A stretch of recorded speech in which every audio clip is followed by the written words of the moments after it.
আসসালামু আলাইকুম, আদাব। আজকে আমি কথা বলবো ইউনূস তারেক লন্ডনের বৈঠক, গোপন বৈঠক, এবং ডক্টর ইউনূস লন্ডনে বসে তার কিছু বেসামাল এবং ভীত সন্ত্রস্ত মন্তব্য নিয়ে। তার পূর্বে ইরান ইসরায়েল সংঘাত নিয়ে দু একটি কথা বলতে চাই। আমি বিশ্বাস করি যে আজকের এই সোশ্যাল মিডিয়ার যুগে, এই ডিজিটাল যুগে কেউ কারো চেয়ে কম তথ্য পায় না। তথ্য প্রবাহ যেহেতু উন্মুক্ত সবার জন্যে, যদি কেউ ইচ্ছা করে যে আমি এই বিষয়টা নিয়ে জানতে চাই, গভীরভাবে জানতে চাই, নিশ্চয়ই সে অনেক ভালো তথ্য সংগ্রহ করতে পারে, সেই সুযোগ আছে।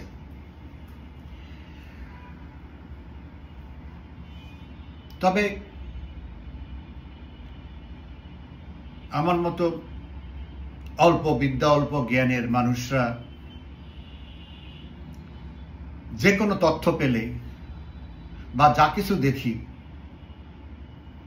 তার ভিতরে বাইরে অন্তর্নিহিত আরো কিছু আছে কিনা সেসব বিষয়ে একটু খোঁজ খবর নেয়ার, আদবান্ত দেখার একটু চেষ্টা করি। তারই প্রেক্ষিতে আমি যা দেখছি, আমি যা বুঝছি, আমি যা শুনছি, সেটাই আপনাদের সাথে শেয়ার করা। ইসরায়েল নিঃসন্দেহে একটি প্রচন্ড শক্তিশালী সামরিক শক্তি এবং আন্তর্জাতিকভাবে সেটা স্বীকৃত। কিন্তু ইসরায়েলকে যে আরো অনেক, তার কাছাকাছি আরো অনেক শক্তি দমিয়ে দিতে পারে, আটকে দিতে পারে, সেটা নিয়ে অনেকের দোটানা আছে। অনেকের কাছে অবিশ্বাস্য মনে হতে পারে, সেটা সন্দেহাতীত না। অনেকের কাছে নির্ভরযোগ্য না এই তথ্য, তাদের অনেকের কাছে। দেখেন, ইসরায়েলের সাথে এর আগে বেশ কয়েকবার সংঘর্ষ অনেকগুলো মুসলিম দেশ মিলে করেছে। 48-এ করেছে, 67-তে করেছে, 73-এ করেছে, 1900। সেই ক্ষেত্রে আশেপাশের আরব দেশগুলোর ভুলের কারণে, ভুল প্রস্তুতির কারণে, বা কোনো কোনো ক্ষেত্রে কাপুরুষতার কারণে ইসরায়েল যেই চমকপ্রদ সাফল্য পেয়েছিল, তারপর থেকেই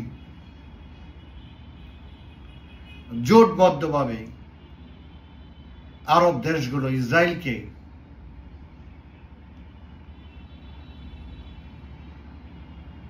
পরাজিত করা বা নিয়ন্ত্রণ করার হাল ছেড়ে দিয়েছিল। কিন্তু ইরানের সাথে ইসরায়েলের সীমানা নিয়ে কোনো সমস্যা নাই, আর্থিক কোনো সমস্যা নাই। বাস্তবিক অর্থে দ্বিপাক্ষিক সম্পর্ক না, সমস্যা নাই। ইরানের সাথে সমস্যা হচ্ছে আদর্শিক সমস্যা, নীতিগত সমস্যা।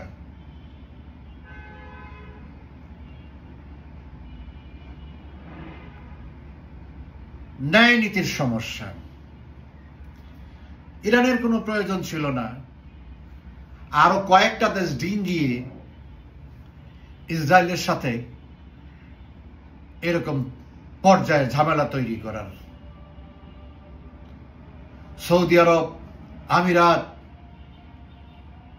কুয়েত বা অন্যান্য যে সমস্ত মুসলিম ধনী রাষ্ট্রগুলি আছে তাদের মতো ইরানও চাইলে ইসরায়েলের সাথে বন্ধুত্ব করতে পারত, আমেরিকার বন্ধু হতে পারত, সোনায় সোহাগা থাকতে পারত। কিন্তু ওইসব মুনাফিক দেশের মতো ইরান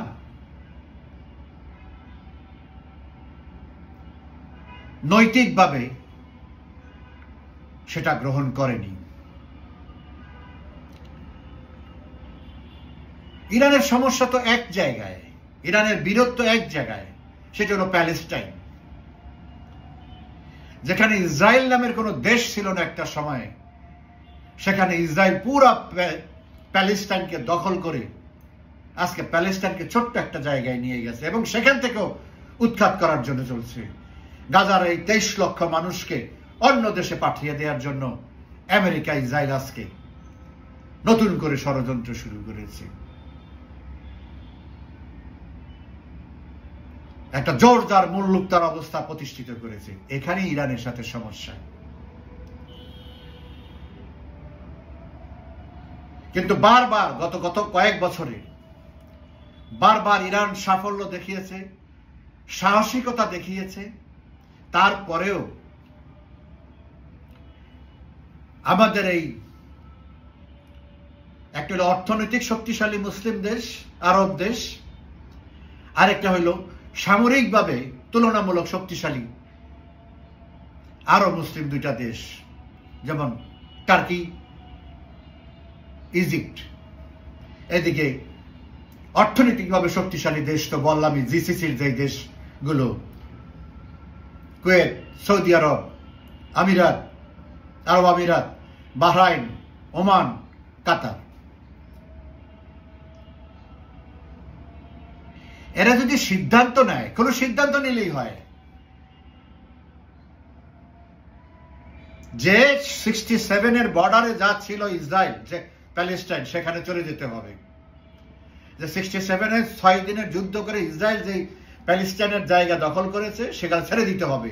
এবং এটার জন্য জাতিসংঘের সব রেজুলেশন করা আছে, নিরাপত্তা পরিষদের পাশ করা রেজুলেশন আছে। 1967-এ যে বর্ডার ছিল প্যালেস্টাইনের, ওইটাই হলো প্যালেস্টাইন, তারপরে হলো ইসরায়েল।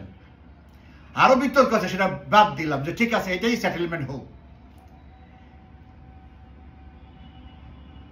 এই দেশগুলো যদি সবাই এক হয়ে এই কথাটা বলে, আমেরিকা এখানে কিছুই করার থাকবে না, কিন্তু ধমক দিবে। ওই ধমকের ভয়ে টার্কি তো অলরেডি আমেরিকার পকেটে,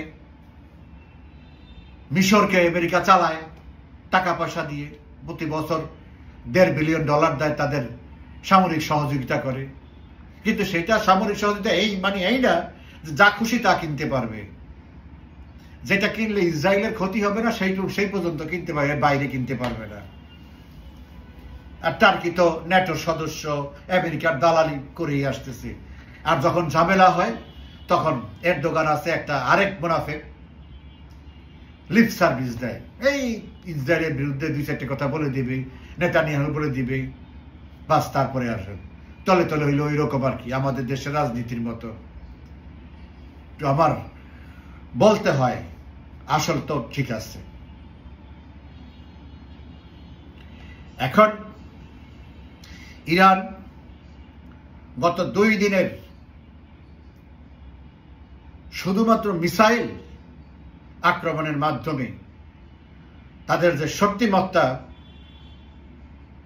ইসরায়েলের যে ক্ষতি সাধন করেছে, এটা ইসরায়েল, আমেরিকা এবং বিশ্বের কেউ ভাবতেও পারেনি। ইরান যে বারবার বলে আসতেছে যে আমাকে আঘাত করলে তোমাদের কাঁদতে হবে, এটা অনেকে বিশ্বাস করে নাই, কিন্তু এখন বিশ্বাস করতেছে। ইরানের শক্তির একটা অংশ মাত্র ব্যবহার করতেছে, এখন অনেক কিছু আছে।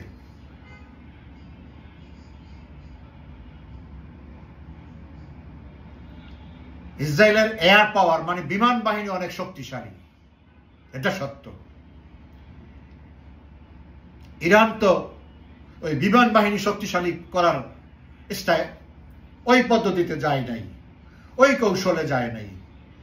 তারা গেছে ডিফেন্সিভ, বিমান ফেলে দিবে আর মিসাইল দিয়ে, যেহেতু তাদের সাথে অনেক দূরত্ব আছে, প্রায় 2000 কিলোমিটারের কাছাকাছি দূরত্ব, সো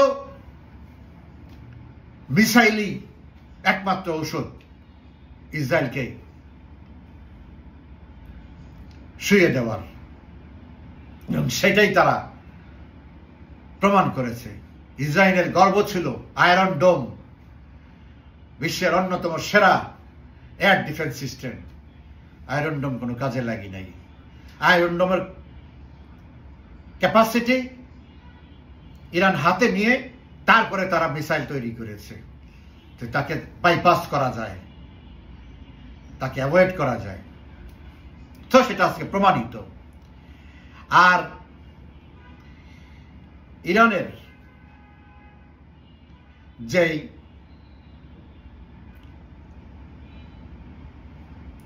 স্থাপনা, গুরুত্বপূর্ণ স্থাপনা, সব তারা আরো কয়েক বছর আগে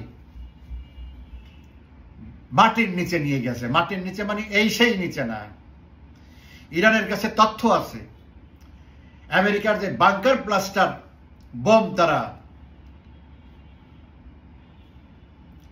ফেলে, সেটা সর্বোচ্চ 40 মিটার পর্যন্ত মাটির নিচে যেতে পারে। কিন্তু ইরানের ভূগর্ভস্থ যত রকমের স্থাপনা তারা করেছে, যত রকমের অত্যন্ত গুরুত্বপূর্ণ স্থাপনা তারা করেছে, বিভিন্ন জায়গায় বিভিন্ন শহর বানিয়ে রেখেছে তারা ভূগর্ভস্থ 50 ফিট নিচে, মিটার নিচে। তার মানে আমেরিকার যে বাংকার ব্লাস্টার আছে সেটা 40 মিটার পর্যন্ত যেতে পারবে, কিন্তু আরো 10 মিটার নিচে গিয়ে তারা তাদের স্থাপনা তৈরি করেছে। এই একই কাজ করেছে হামাস। দেখেন আজকে প্রায় 1.5 বছরের বেশি সময়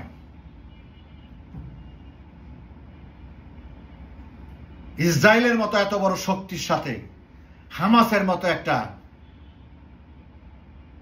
যার ট্যাঙ্ক নাই, বিমান নাই, নৌবাহিনী নাই, কিচ্ছু নাই, পায়ের জুতাও ঠিক মতো নাই, তারা যুদ্ধ এখন পর্যন্ত চালিয়ে যাচ্ছে।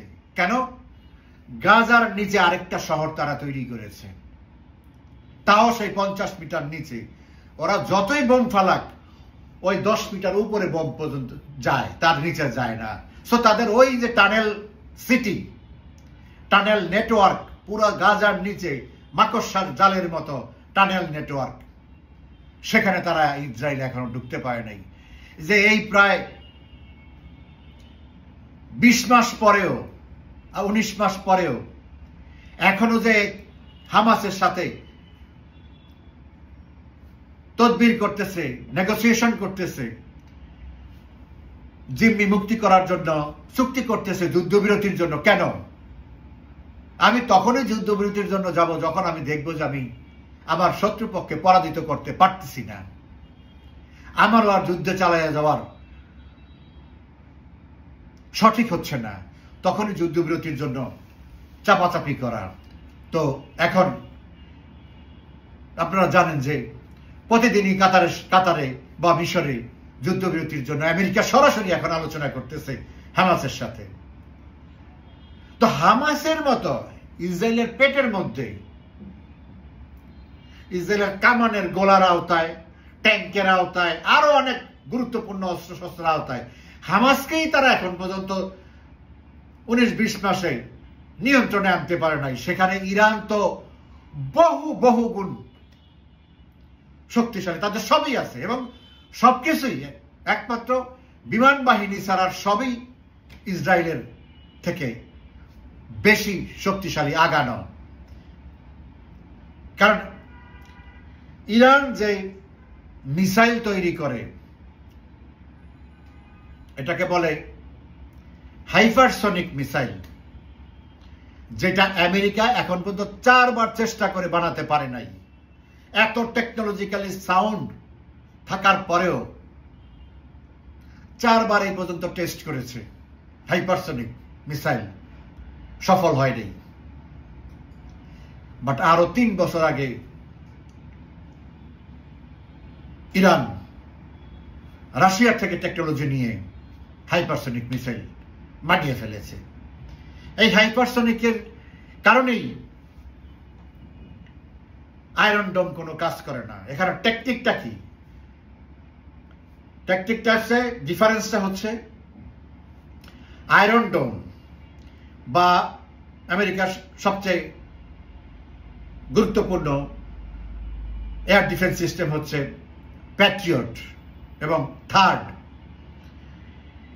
এরা সর্বোচ্চ এদের গতি হচ্ছে শব্দের থেকে 3 গুণ বেশি। কিন্তু ইরান যে হাইপারসনিক মিসাইল চার্জ করে বা সেন্ড করে সেটা ম্যাক মানে গতি শব্দের থেকে 14 গুণ বেশি। তার মানে মিসাইলটা যখন যাচ্ছে সেটা এইভাবে এইরকম মুখোমুখি ধরে না, এইভাবে থেকে এইভাবে করে এইভাবে। তো সেখানে এইটা পাস হয়ে যাওয়ার পরে যে আসে যায়, কারণ এটার গতি ওইটার থেকে ডিফেন্স থেকে প্যাট্রিয়ট থার্ড বা আয়রন ডোমের থেকে 3 গুণ 4 গুণ বেশি।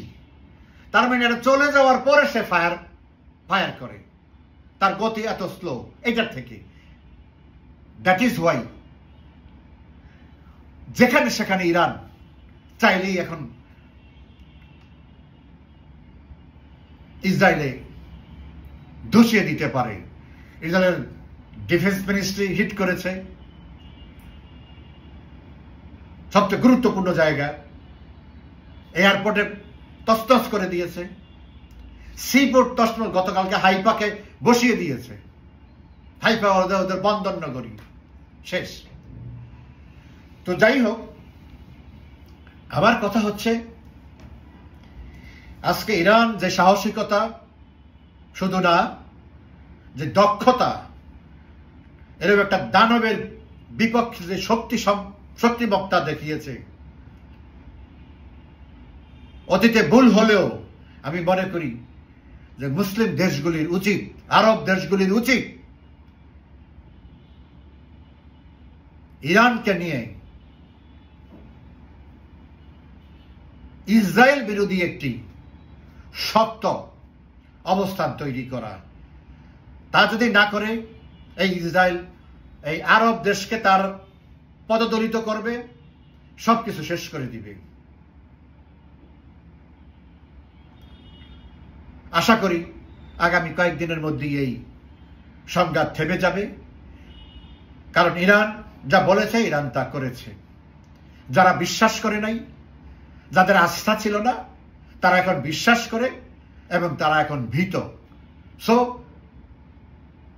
নাও they must negotiate with Iran. Iran সেই পর্যায়ে অবস্থানে চলে গেছে। আশা করি কয়েকদিনের মধ্যেই ইসরায়েলের এই লজ্জাজনক পরাজয় থেকে শিক্ষা নিয়ে ভবিষ্যতে আর কোনোদিন ইরানের দিকে আমেরিকা ইসরায়েল চোখ তুলে তাকাতে সাহস পাবে না। যাই হোক, দেখেন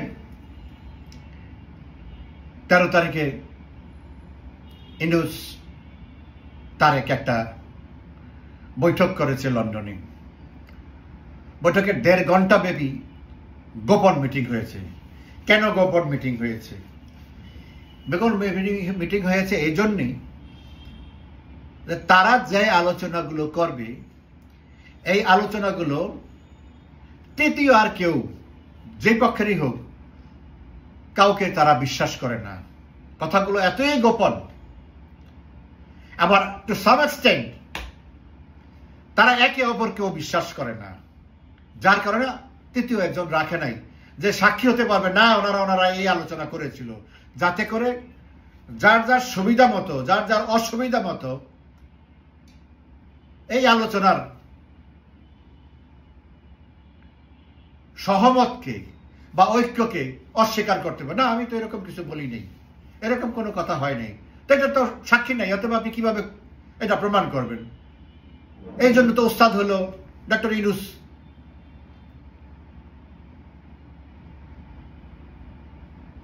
তারাও সেখানে এমন কিছু গোপন আলোচনা করেছে যা নিশ্চিতভাবে বাংলাদেশের স্বার্থের বিপক্ষে। যদি পজিটিভ আলোচনা হতো তাহলে তারা দুই পক্ষ মিলেই আলোচনা করত, সৎ উদ্দেশ্যে, সুন্দরভাবে এক্সপার্ট নিয়ে কথা বলতে প্রয়োজনে। যে একটু 1 to 1 নীরবে নিবৃত্তে গোপনে কথা বলেছে, তার মানে সেখানে কোনো ভালো কথা হয় নাই বাংলাদেশের জন্য, বাংলাদেশের জনগণের জন্য। সেখানে নতুন ষড়যন্ত্র হয়েছে, এটা আমি নিশ্চিত করে বলতে পারি। সেই ষড়যন্ত্রের কি ফলাফল হবে বা সেটা কিভাবে মুখ থুবড়ে পড়বে, নিজেদের ফাঁদে নিজেরা কিভাবে পড়বে, সেটা নিয়ে আমি একটি সিরিয়াস আলোচনা আমি কালকে করব, সেই বিষয় নিয়ে। সেখানে পক্ষ থাকবে 4টি, বিএনপি, ইউনূস, আওয়ামী লীগ, সেনাবাহিনী। কালকে এটা নিয়ে আলোচনা করব। দেখেন, ডক্টর ইউনূস বেশ মজার কিছু কথা বলেছে, বেসামাল হয়ে গেছে, তার কথায় বোঝা যাচ্ছে সে এখন বেসামাল অবস্থায় আছে। তারেক জিয়ার সাথে যখন প্রথমে হ্যান্ডশেক করে, তারেক জিয়া তাকে জিজ্ঞেস করেছে কেমন আছেন, তার উত্তরে সে বলেছে এই তো টাইনা টুইনা চলছি। চ্যাথাম হাউসে, গার্ডিয়ানে এবং বিবিসিতে, দি টাইমসে, এই 4টা জায়গায় সে যে কথা বলেছে,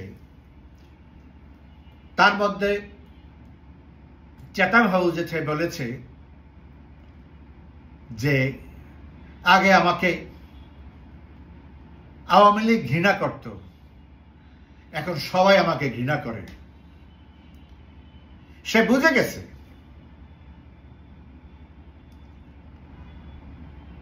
তাকে আর কেউ বিশ্বাস করে না, তাকে আর কেউ সমর্থন করে না, এজন্যই সবাই তাকে ঘৃণা করে, সে সেটা বুঝে গেছে। তো এই যখন তার অবস্থা, তাহলে তার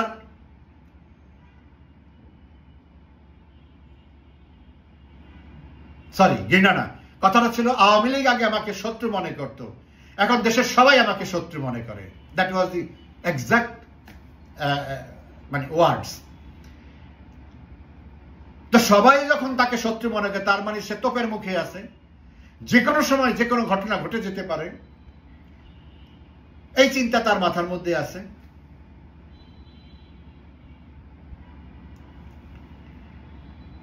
সে খুব আপত্তিকর দুটি কথা বলেছে। একটা হলো বাংলাদেশের মানুষকে টাকা দিয়ে ভোট কিনা যায়, যাকে টাকা দেবে তাই ভোট বিক্রি করবে বলেছে। তাকে বলা হয়েছিল যে গণভোটের কথা, যে আপনি গণভোট দেন না কেন, আপনার এই সংস্কারের জন্য এটা সেটা যা করতে চান। কয় ভোটের কথা এগুলি বললাম আপনার, ভোটের কথা তো কেউ বললাম না, মানুষকে টাকা দিলেই মানুষ ভোট দিয়ে দেয়। মানে বাংলাদেশের ভোটারকে সে টাকা খাওয়া ভোটার হিসাবে আন্তর্জাতিক, Chatham house is a very important think tank, very প্রভাবশালী সারা পৃথিবীতে, অত্যন্ত গুরুত্বপূর্ণ। সেখানে বসে সে বাংলাদেশের ভোটারকে সে এইভাবে অপদস্থ করেছে, অসম্মান করেছে, অপমান করেছে।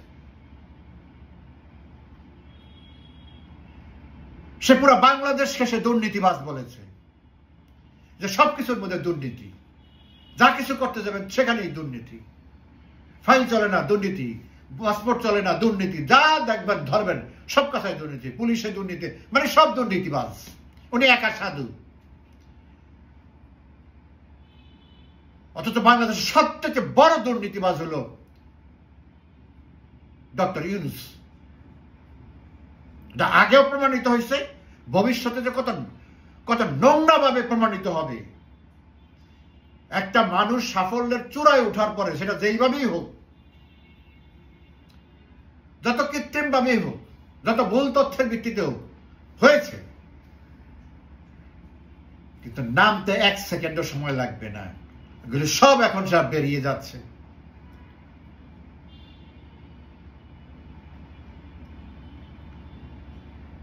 একটা লোক নিজে অপমানিত হলে, তার মত পর্যায়ের লোক অপমানিত হলে,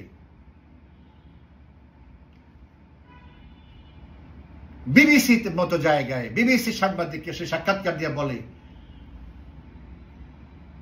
প্রাইম মিনিস্টারের হয়তো সময় হয় নাই, প্রাইম মিনিস্টার কিয়ার স্টারমারের হয়তো সময় হয় না, এই জন্য আমার সাথে দেখা করেন, ব্যস্ত, এই জন্য আমার সাথে। কত লজ্জাজনক কথা!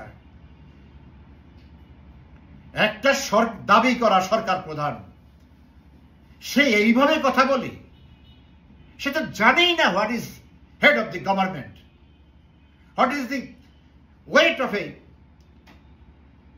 Nations head. তাকে কিভাবে চলতে হয়, কিভাবে বলতে হয়, তার স্ট্যান্ডার্ডটা কি? আরে ভুটানের মতো জায়গা, 7 লাখ মানুষের রাজা, বা নেপালের মতো জায়গা, শ্রীলঙ্কার মতো, এরাও তো এইভাবে কথা বলে না। সেদিন সাউথ আফ্রিকার প্রেসিডেন্ট ওয়াশিংটনে দাওয়াত করে নিছে তাকে ডোনাল্ড ট্রাম্প,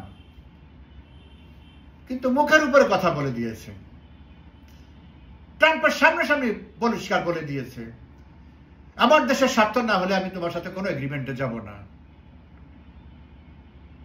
সেই ক্ষেত্রে যদি আমেরিকা আমাকে সমর্থন না করে, আমার কিছু করার নাই। আর আমেরিকার সমর্থন না হলে আমি চলতে পারবো না। সাউথ আফ্রিকা সেই পর্যায়ে নাই। এইটা ডোনাল্ড ট্রাম্পকে ওভাল হাউসে বসে তার সামনে বলে দিয়েছে।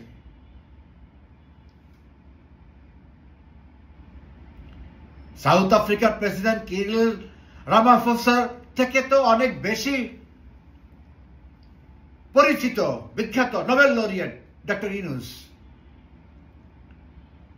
তার মতো লোক যখন একটা আন্তর্জাতিক মিডিয়াতে সাক্ষাৎকার দিয়ে বলে, ওনার হয়তো সময় নাই, এই জন্য আমাকে দেখা করে নাই, আমার সাথে দেখা করে নাই, ওনার জানানোরও প্রয়োজন হয় নাই আমি আমার সাথে দেখা করবে কি করবে না। এই হইল আমরা এমন একটা সময় পার করতেছি যে প্রতিটা মুহূর্তে মুহূর্তে বাংলাদেশকে গত 15 বছরে মাননীয় প্রধানমন্ত্রী শেখ হাসিনা এই দেশটাকে শুধু অর্থনৈতিকভাবে সমৃদ্ধ করে নাই, মান মর্যাদার দিক থেকে বিশ্বে এমন একটা পর্যায়ে নিয়ে গেছে, আমেরিকার পররাষ্ট্রমন্ত্রী জন ক্যারি এরকম করে প্রাইম মিনিস্টারের পিছে পিছে হাঁটত। এই ব্রিটিশ প্রাইম মিনিস্টার ঋষি সুনাক ফ্লোরে বসে, তার পায়ের কাছে বসে তার সাথে কথা বলতো, এত সম্মান করত। আমি খুব আবেগপ্রবণ হয়ে যাচ্ছি। সেই দেশটাকে আজকে আমাদেরকে কোথায় নিয়ে ফেলেছে। সেই দেশের হেড অফ দি গভর্নমেন্ট যায় একটা দেশে, সেই দেশের প্রধানমন্ত্রী তার সাথে দেখা করে না, কথা বলে না, পাত্তা দেয় না। কোথায় ছিলাম আমরা, আর আমাদেরকে কোথায় নিয়ে ফেলেছে।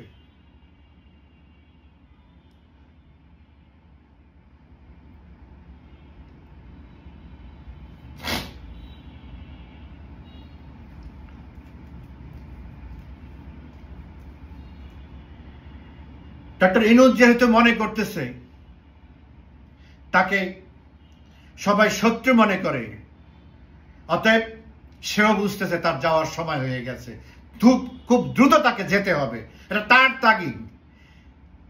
এটা যারা শত্রু মনে করে তারা যতটা না বেশি তাকে সরাইতে চায় বা সরে দিতে হবে, আমি মনে করি ইউনূস এমন একটা পর্যায়ে চলে গেছে, মাইন্ডসেট করে ফেলেছে যে যত দ্রুত সম্ভব তার এবং তার যে gang of adviser, gang of সমন্বয়কারী, কোঅর্ডিনেটরস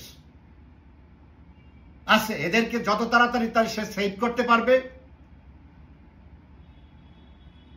এবং তার যে অবৈধ সম্পদ আছে হাজার হাজার লাখ কোটি টাকার, সেগুলো যত তাড়াতাড়ি সে সিকিউর করতে পারবে তত তাড়াতাড়ি সে ছেড়ে দে মা কেঁদে বাঁচি অবস্থায় আছে সে।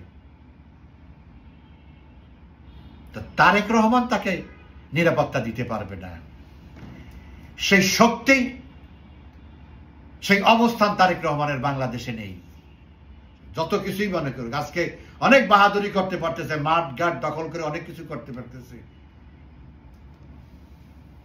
এটা মুহূর্তের ব্যাপার, এগুলি সব বন্ধ হয়ে যাবে।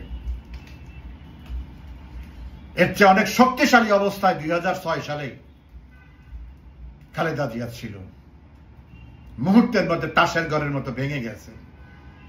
তো এখন তো ওই অবস্থায় নাই, এখন তো হইলো এই চাঁদাবাজি, লুটপাট, ওইটা সেইটা নানান ধান্দার মধ্যে। তো এটা তো কোনো রাজনীতি না। ইউনূস যে নিরুপায় হয়ে আজকে তারেকের শরণাপন্ন হয়েছে তাকে নিরাপত্তা দেওয়ার জন্য। তারেকের নিজের নিরাপত্তা কে দেয়? তারেক কি দেশে আসতে পারতেছে? যতক্ষণ না পর্যন্ত তার 21শে আগস্টের মামলার চূড়ান্ত ফয়সালা হবে ততক্ষণ পর্যন্ত সে বাংলাদেশে আসবে না। যে নিজেই নিরাপত্তা নাই, যে নিজেই নিজের দেশে নিজে আসতে পারে না, সে আরেকজনকে কিভাবে নিরাপত্তা দিবে?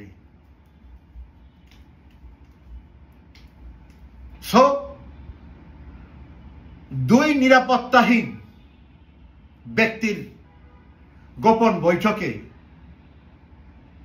কোন সিকিউরিটি শিল্ড তৈরি হয় না, মানে নিরাপত্তা ঢাল তৈরি হয় না। সেখানে নিরাপত্তাহীনতা আরো চরমভাবে দেখা দেয়। এটাই ইতিহাস, সেটাই আমরা দেখবো ইনশাআল্লাহ। ভালো থাকবেন সবাই, ধন্যবাদ।